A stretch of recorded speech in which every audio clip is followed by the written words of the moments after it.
আমার ম্যাম ছিল হচ্ছে সৎ একজন মানুষ, সততার পক্ষে কাজ করতো।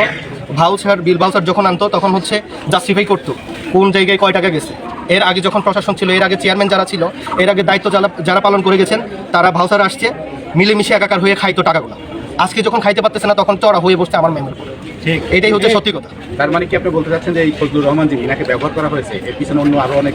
অবশ্যই আজকে আমরা জানি সাধারণ ফজলু ছিল, সাদা সিধে মানুষ ছিল, ওনার ব্যাপারে আমরা রিকোয়েস্ট করতে গেছিলাম। কিন্তু এই যে সাধারণ থেকে খুনি হওয়া পর্যন্ত একটা মানুষ যাওয়ার পেছনে অবশ্যই কারণ থাকতে পারে।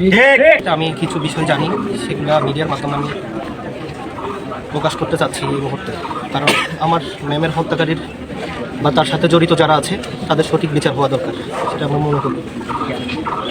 দেখেন, বিভাগে আন্তঃকুন্দল আজকের না, আমাদের ম্যাম যখন দায়িত্ব নেওয়া শুরু হয়েছে তখন থেকে ব্যর্থ ম্যাম, অকার্যকর চেয়ারম্যান হিসেবে প্রমাণ করার জন্য আমাদের কর্মচারী, আমাদের গুটি কয়েক শিক্ষক জড়িত ছিল। স্পষ্ট কথা এইটা।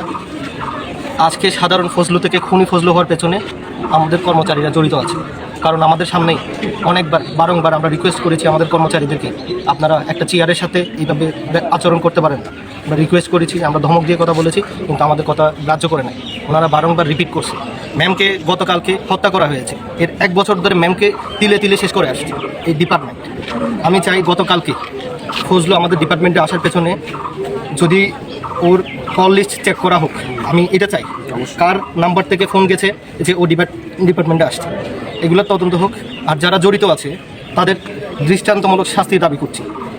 আর যেগুলা অনেক বিষয় আছে সেগুলো আমরা এখানে বলতে পারতেছি না।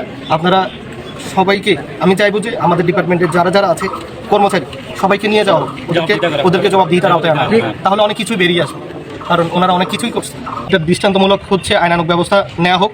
প্রশাসন কার কাছে বিচার চাইব? আমরা আসলেই এই দেশের কাছেও বিচার পাই না, এই প্রশাসনের কাছেও বিচার পাই না। আল্লাহ করবেন বিচার, তবে তারপরেও আমরা আশাবাদী এই নৃশংস হত্যাকাণ্ডের বিচার হোক।